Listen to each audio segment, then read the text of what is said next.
Unlabeled pill bottles get seized. Properly labeled prescriptions get waved through. So here are the exact U.S. rules that keep your medicines and your trip safe. 3 agencies control this process, where the FDA decides which drugs are approved. CBP enforces the import rules at the border, and the DEA regulates substances with abuse potential.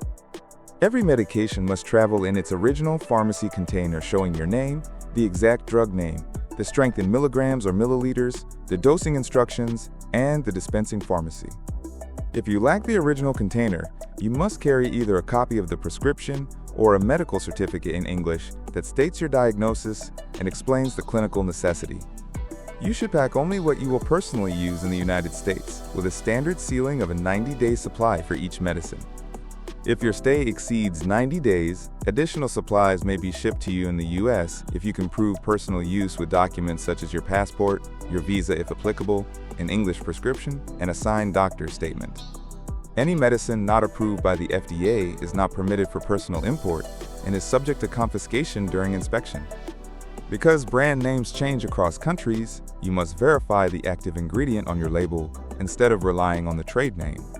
U.S. law groups controlled substances into schedules Roman 1 through Roman 5 based on abuse potential and accepted medical use. Schedule Roman 1 substances have no accepted medical use in the U.S.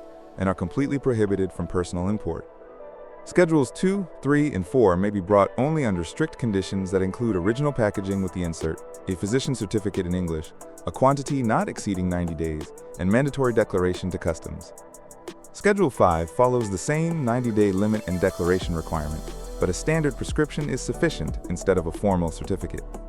Examples that attract scrutiny include flunitrazepam, known as Rohypnol, gamma-hydroxybutyrate, abbreviated GHB, and stimulant formulations containing phentermine. If your therapy involves potentially addictive medicines such as certain sleeping pills, antidepressants, sedatives, or stimulants, you must declare them to a CBP officer on arrival.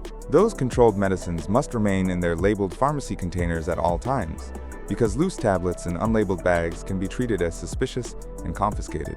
The quantity you carry should match your documented medical needs for the trip duration, and officers may ask you to justify inconsistencies between the label and the amount packed.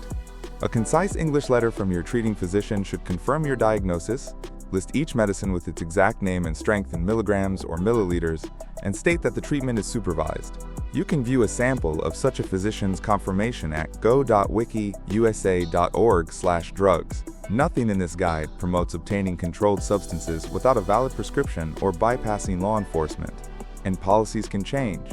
So you should verify current rules with FDA, CBP, and DEA sources before you fly. What are your experiences traveling to the USA with medications? Please share them in the comments. Thank you for watching, and don't forget to subscribe so you don't miss the next video.